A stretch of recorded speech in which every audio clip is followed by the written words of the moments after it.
여러분 안녕하십니까? 네, 정희철 목사입니다. 저는 지금 한국에 왔고 지금 시간은 굉장히 늦었습니다. 한 새벽 시계가 없는데 한 뭐 3시는 됐을 것 같아요. 시차로 잠도 안 오는데 억지로 자려고 노력하느니 공부를 하나 해야 되겠다. 그러다 보면 자연히 잠이 오겠다 싶어서 공부하는 영상을 하나를 좀 만들고자 합니다. 자, 오늘 제목은 능동순종신학의 그리스도는 천도복숭아. 능동순종신학의 그리스도는 천도복숭아. 저도 좀 정신이 막지 않은 것 같아요. 조금. 예. 자, 여러분 중국의 그 전설 속의 천도복숭아에 대해서 들어보셨죠? 뭐 저도 잘은 모르지만 뭐 어느 정도 들어봤죠. 이걸 먹으면 죽지 않는다나, 뭐 늙지 않는다나, 늙기는 해도 죽지 않는다나, 뭐 그런 거 아닙니까 이거? 도교에 또 전해오는 말에 의하면은 동방사기라고 하는 사람이 뭐 어떤 황제의 것인데 이걸 몇 개를 훔쳐 먹어가지고 3,000년을 조금씩 늙기는 하지만 죽지는 않고 살았다. 뭐 그러지 않습니까? 이 중국의 전설의 천도 복숭아 같은 것이 자 기독교의 능동순종 신학 속에도 있습니다. 자, 능동순종 신학은 어떻게 인간에게 영생을 약속하는가? 자, 종교 개혁 때까지만 하더라도 자, 이런 신학은 없었습니다. 뭐 인간이 뭐 어떻게 하면 영생을 얻고 뭘 지키면 영생을 얻고 이런 거 없었어요. 근데 제가 연구한 바에 의하면 칼빈의 후계자 베자라고 우리가 흔히 부르죠. 그 사람으로부터 또 그 무렵에 종교 개혁자들로부터 그러니까 칼빈이 죽으면서 어느 정도 종교 개혁의 전체적인 구도가 완성이 되었는데 그 남은 후속 작업 좀 더 그 세부적으로 해야 되는 그런 시대의 사람들이 베즈, 우르시누스 뭐 이런 사람들이죠. 근데 이 사람들을 통하여 율법을 지키면 영생을 하나님이 주기로 했다. 하나님이 자식으로 삼아 주기로 했다. 아담에게 그렇게 약속했다. 그런 그 율법주의, 저는 그걸 가지고 개신교, 그리스도 중심의 개신교 율법주의 이렇게 표현하고 싶은데요. 크라이스트 센터드 프로테스탄트 리갈리즘 제가 만든 영어입니다. 크라이스트 센터드 프로테스탄트 리갈리즘 그리스도 중심이 그게 그리스도가 다 율법을 지킴으로 이루어지는 율법주의 개신교 율법주의.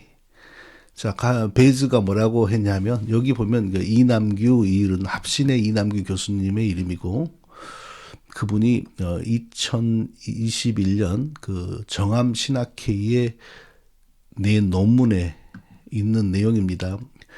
이것은 그냥 제 책에 이번에 나오는 책의 원고를 막 그대로 가져왔기 때문에 이게 따라왔는데 좀 더 자세히 알고 싶은 분들은 제 책을 얻으셔가지고 사셔가지고 뭐 장만하셔가지고 뒤에 참고문헌을 보면 이게 다 나와 있습니다. 베이즈가 뭐라고 했냐면요. 죄의 용서에 의해서 즉 전가된 그리스도의 만족에 의하여 우리가 의롭게 되어진다고 말해진다. 즉 그를 통해 지불된 형벌에 의해 죄책이 없는 자로서 해방되는 것이다. 즉 십자가의 형벌은 예수님이 십자가에서 형벌당하는 것은 죄에 대한 책임이 없다. 그러니까 하나님의 저주로부터 건져진다. 그런데 또한 전가된 그리스도의 순종에 의해 여기서 말하는 순종은 율법에 대한 순종입니다. 순종에 의해 우리가 의롭게 되어진다고 말해진다. 예수님이 율법을 지키신 순종에 의하여 우리가 의인이 된다. 그리고 그 십자가의 형벌로서는 우리가 죄인에서만 벗어난다. 이런 구도가 벌써 칼빈이 죽고 곧바로 이렇게 시작이 되는 것을 알 수가 있죠. 이게 중요한 말입니다. 우리가 율법의 조항으로부터 영생을 청구할 수 있도록 하기 위함이다. 베이즈가 1550년대 말에 이렇게 말했다 그래요. 율법의 조항으로부터 그러니까 율법을 완전히 지켜야만 그 근거에 의하여 하나님 영생 주세요라고 청구할 수 있는데 우리가 그렇게 못하고 아담이 그렇게 못했으니까 그리스도가 그것을 대신했다.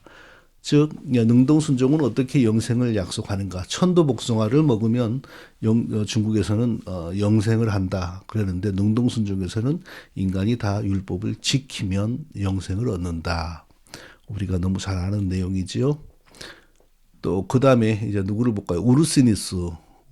우르시누스라고 해야죠. 우르스누스가 아니라 원래 그 이름 전체는 자카리아 우르시누스. 독일의 신학자인데 굉장히 유명하죠. 하이델베르크 요리 문답을 쓰신 분인데 그거 쓰기 1년 전에 먼저 쓴 대요리 문답 안에 이런 내용이 있어요. 율법에는 하나님이 창조를 통해 인간과 맺은 자연 언약이 담겨져 있으며 인간은 자연을 통해 그것을 알게 된다. 즉 우주 만물 속에 하나님이 우리에게 너가 율법을 잘 지키면 완전히 순종하면 내가 너를 자식으로 삼고 영생을 주겠어요 라고 하는 하나님의 언약이 들어있었다는 거예요. 율법은 우리가 하나님께 완전히 순종할 것을 요구하며 그것을 지키는 사람에게는 영원한 생명이 주어질 것을 약속하고, 그러니까 이게 이제 본격적인 능동순종 신학의 시작이죠. 하나님이 인간에게 율법을 완전히 지키면 영생을 주겠다. 언제 이런 게 나왔습니까? 1563년 누구를 통하여? 하이델베르크 요리 문답을 쓴 우르시누스를 통하여. 그러니까 능동순종에서는 이 신학은 율법을 지켜라. 율법을 지키는 자가 영생을 받는다. 그리고 하나님의 자식이 된다. 이게 핵심이죠. 또 청교도 신학의 아버지 퍼킨스. 그러니까 우르시누스가 말한 내용을 행위 언약이라고 명명한 사람이죠. 행위 언약이라고 본격적으로 명명한 사람인데 그 사람이 이제 이걸 본격적으로 주장을 해서 청교도 운동의 신학으로 삼은 겁니다. 그러니까 청교도 운동이 전파되면 전부 이 행위 언약, 능동순종, 그리고 오늘 말한 천도복숭아 사상이 들어가는 겁니다. 뭐라고 했냐? 그 조건은 율법을 완성하는 자들에게는 영생이고 율법을 완성한다. 모든 율법 조항을 지키는 자는 하나님이 영생을 주고 자식으로 삼는다.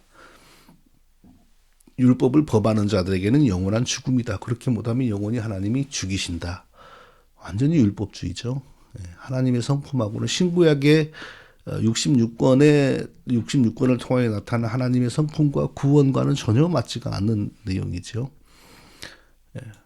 그리고 이제 이런 것이 지속되어 오다가 이게 종합적으로 체계화된 것이 바로 웨스트민스터 신앙 고백이죠. 거기에는 하나님께서 아담에게 행위 언약으로서, 그러니까 포킨스가 명명한 그 언약의 명칭이 그대로 들어와 있지 않습니까? 행위 언약으로서 한 법을 주셨습니다. 그게 뭐죠? 율법이죠. 그것의 실행에 근거한 생명을 약속하셨으며, 율법을 인간이 아담이 완전하게 실행하고 실천하고 순종하면 생명을 약속한다. 뭐 지금 현재는 생명이 있어요, 없어요? 있지요. 그런데 그것은 불완전하고 임시적이고 반드시 언젠가는 죽을 수밖에 없는 생명을 받았다는 거죠. 자, 그러면 능동순종이 약속하는 그 천도복숭아는 어디에 있었는가?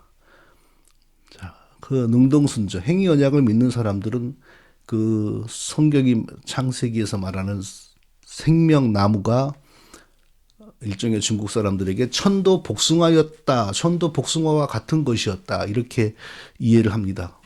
언제 어떻게 그것을 이용하여 영생으로 가느냐. 율법을 완전하게 지키면 생명나무 먹을 자격을 하나님이 주셔서 그걸 먹게 한다는 거예요. 먹으면 그 몸이 이제 영원히 살 수 있는 몸으로 변한다. 이렇게 해석을 하는 거예요. 그러니까 완전 이건 천도복숭아 신학입니다. 천도복숭아. 이것은 영국판 천도복숭아 신학입니다. 진짜 능동순종 신학은. 브라운과 킬이라고 하는 사람이 공저한, 이 사람들 다 행위언약, 능동순종 열심히 믿는 사람들이죠. 거기 보니까 이런 말이 있어요. 제 책에 보면 이게 다 무슨 책이 몇 표지 이거 나와 있습니다. 생명나무를 먹을 권리가 아담에게 없었으며, 왜? 그 시험을 통과했어야 되는데, 율법을 잘 지켜라고 하는 그 시험을 통과했으면 하나님이 생명나무를 먹게 하셨을 거고, 그걸 먹었으면 그 몸이 영생하는 몸으로, 특별한 몸으로 변했을 것인데, 그의 불순종, 그러니까 생명나무를 먹을 권리가 아담에게 없었으며, 완전히 지키지를 못했으니까, 율법을. 그의 불순종으로 인해서 그는 생명나무를 먹을 수 있는 상급을 받을 자격을 잃었다. 그러니까 생명나무를 먹을 자격을 얻지를 못한 거예요. 그래서 영생에 실패했다. 천도복숭아를 못 먹은 거예요. 열심히 율법을 지켰으면 천도복숭아를 하나님이 주셨을 텐데. 이상해져 가는 거죠. 네. 자, 그러면은 좀 더 이제 또 구체적으로 보죠. 천도복숭아를 먹으면, 그러니까 생명나무를 먹으면 어떻게 되냐. 이건 페스코라고 하는 굉장히 유명한 신학자죠. 지금 생존해 있고, 리폼드라고 하는 신학교에서 조직신학 교수하고 있고, 뭐라고 말했냐면, 만일 첫째 아담이 시원론적 시험에 성공했다면, 그러니까 시험 기간에 성공했다면, 율법을 완전히 잘 지켰다면, 아담은 의롭다 선언받고 영화롭게 되었을 것이다. 그럼 어떻게 의롭다고 선언을 받고 영화롭게 되었나? 영화롭게 된다는 게 뭐냐? 다시 말해 아담은 여호와의 영적이고 영원한 안식의 쉼에 영구히 흠없이 들어갔을 것이다. 그리고 성령이 아담의 육적인 몸을 영적인 몸으로 변화시킬 것이라고 아담에게 약속하셨다. 그러니까 완전히 시험에 성공해서 율법을 잘 지켜서 생명나무를 먹었으면 어떻게 된다고요? 성령이 아담의 몸을 영적인 몸으로 바꿔준다. 하늘의 천사와 같이 그리스도의 부활의 몸처럼 바꿔준다. 그러면 하늘의 영생으로 들어간다. 아담이 만일 정말 그렇게 했다면 이제 우리는 못 태어나는 거죠. 왜냐하면 하늘의 몸으로 변하면 결혼을 할 필요도 없는 거고 인간의 그 몸의 기능에 의하여 자식을 낳지도 않잖아요. 천사나 부활한 사람들은. 그러니까 우리 후손들은 태어나지 않은 거죠. 이 정도로 엉망이에요. 이 신학에 의하면은. 자, 결국에는 그러니까 이 능동순종 주장하는 사람들은 기독교를 어떻게 이해하냐. 아담이 죽어야 하는 임시적인 몸으로 창조가 되었고 열심히 율법을 지켜가지고 완전히 통과하면 생명나무를 먹고 하늘의 몸으로 몸이 변화되어서 영구한 영생으로 안식으로 들어갔을 것이다. 이렇게 이해를 하는 거죠. 자, 그런데 이 칼빈에 의하면 이것을 어떻게 이해를 하냐 하면요. 성례는 그러니까 생명나무를 성례로 보는 거예요. 성례가 뭐죠? 이미 우리가 그리스도를 통하여 구원을 얻었잖아요. 그 구원을 완전히 얻었다는 사실을 기념하는 게 성례입니다. 그러니까 성례는 우리의 믿음을 강화시키는 것이기 때문에 생명나무를 이렇게 해석을 하는 거예요. 그래서 여호와의 이 말씀을 다른 말로 옮긴다면 나의 약속의 상징에 집착해서 헛된 확신을 즐기지 못하도록 불멸에 대한 소망을 그에게 줄 수 있는 것을 그에게서 빼앗으리라. 그러니까 이미 불순종하고 반역하여서 이미 주었던 영생을 하나님이 빼앗아 버렸는데 그 쓸데없는 그러니까 이미 주어진 영생을 상징하는 생명나무를 가서 먹으려고 붙들려고 하는 건 무의미한 일이기 때문에 하나님이 그것을 못하게 막았다. 전혀 다르죠. 칼빈의 기독교와 이 능동순종파들의 기독교가 완전히 달라요. 성경을 보는 거나 이 모든 것이 완전히 달라요. 자, 결론을 내려볼게요. 능동순종 신학으로 기독교와 성경을 설명하면 기독교가 이상해져요. 죽어야 하는 불완전한 몸으로 만들어진 인간이 열심히 어디 있었는지도 모를 율법을 지켜서 자격을 인정받으면 생명나무를 얻어서 씹어 먹거나 고아 먹거나 삶아 먹어가지고 영생하는 몸으로 변했을 것이다. 그런데 그렇게 못했으니까 그리스도가 대신 그걸 해가지고 부활의 몸으로 우리에게 주었다. 그러니까 그리스도가 우리에게 생명나무가 되어 주었다.